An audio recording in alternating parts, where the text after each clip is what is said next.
Hello everybody, my name is Cirque and welcome to the first Minecraft 1.8 snapshot. This is Snapshot 14w02a. We got some new blocks in this snapshot. We got some new enchanting mechanics. We got some new crafting recipes.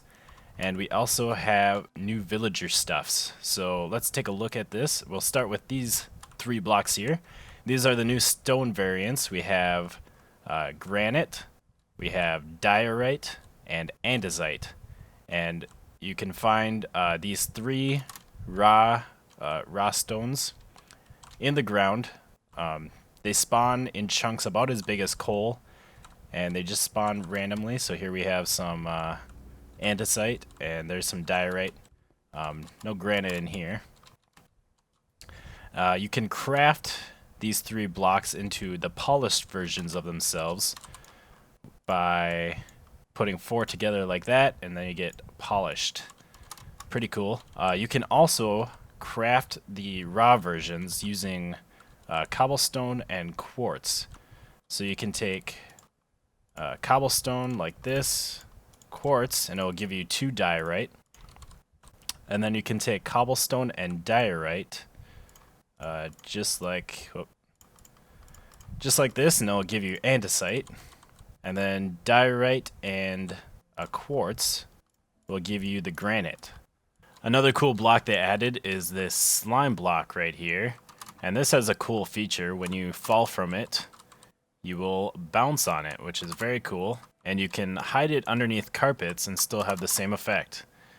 So you can have a bouncy floor hidden away. And it also works with water on top. You still bounce.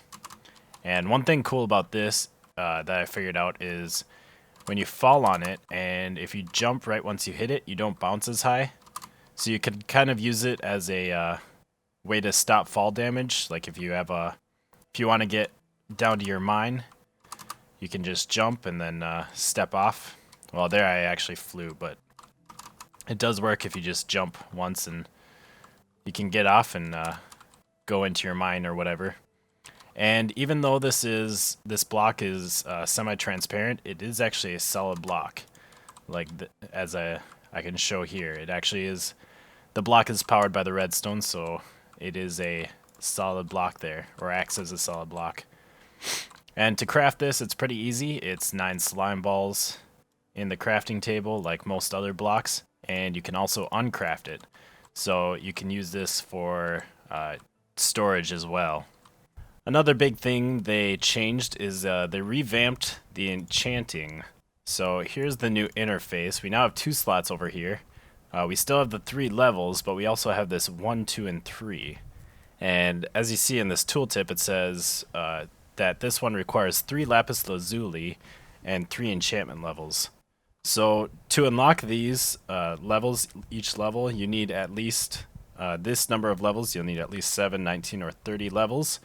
But when you actually enchant something, what you'll do, like for the max enchant, you'll need 3 lapis lazuli, and then it will spend 3 of your levels. So I was at level 33, now I'm at level 30.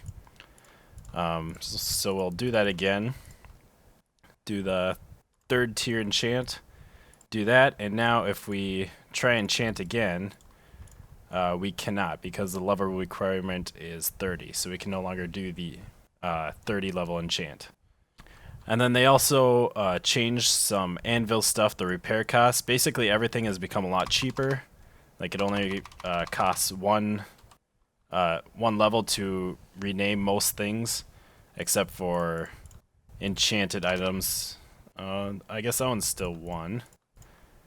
Let's see. Oh yeah, so that one's still 1. I have seen that it cost 2 for one of the enchanted swords that I had. And we should no longer get the too expensive message, which is really cool. That means that we should be able to repair things over and over. They also added crafting recipes for mossy stone brick and chiseled stone brick, just like this. So mossy stone brick is a stone brick and a vine, creates that. And the chiseled stone brick is 2 stone brick slabs. And with furnaces, they've made it so that if you run out of fuel in the furnace, it doesn't reset how much it has already smelted. It will pause the smelting process until you add more fuel, and then it'll keep going. And they changed doors a little bit. They changed the crafting recipe so that 6 planks now makes 3 doors, and doors stack up to 64, like most other blocks. One feature that I'm not sure if it's a feature or a bug, but let's get a water bucket here. Before, if I put a water bucket here, it would only flow to this block. It would flow towards the lowest block within 7 blocks, I think, 7 or 8 blocks.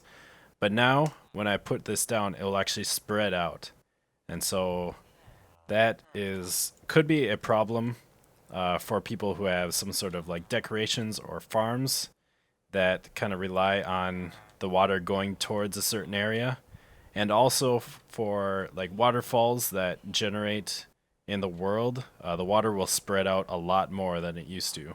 And you might notice in this swamp back here, the tree color is a bit different. The leaves have been made a little bit lighter. Again, I'm not sure if that's a bug or a feature that they did, but I think it does look quite a bit better. Kind of brightens up the swamp. One other feature they added is if you go to options and the difficulty, you can actually lock the difficulty of a world. And it will ask you if you are sure, because once you lock it, you actually can't unlock it. The only way to change the difficulty then is to use the difficulty command. So we'll do difficulty 2, and that will change the difficulty to normal.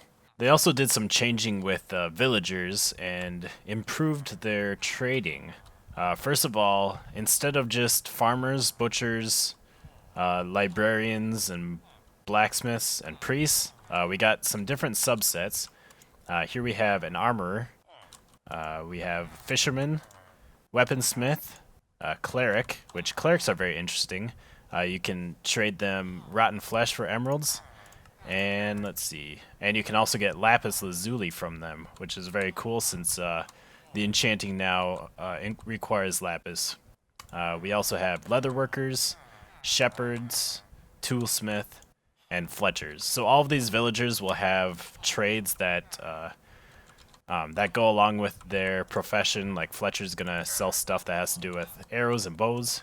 Toolsmith will sell you tools. Shepherd will sell you wool and shears. Leatherworker will sell you leather armor and saddles. Weaponsmith will give you swords and axes. Fisherman will give you fishing rods and string, and armorer will give you armor. Also, trading with villagers. Let's see. Let's find one with coal, because that's what I have. Trading with villagers also gives you XP now. There's some XP, so you can actually get experience from trading them. And they also open up a couple, I think it's like 2 to 4 trades at a time. So like there, we just traded with him once, and now he has 4 trades. So he opened up 2 more. I think that was 4. Yeah. And one big bug fix that was fixed in this snapshot is the lag that was caused by chicken jockeys. Now, chicken jockeys are baby zombies riding on chickens. The problem with them is that they would spawn underground, and when the baby zombies despawn, the chickens will be left underground laying eggs, which means that zombies would come up and pick up the eggs, and then the zombies would not despawn. So you would get like big packs of like hundreds of zombies. But they fixed that now. I believe they made it so that the chickens don't lay eggs while the zombies are riding on them, and they also made it so that the chickens despawn along with the baby zombies. But I think that's about it for this snapshot. If you enjoyed the video, make sure to leave a like down below and leave a comment for me. Until next time, goodbye, peoples.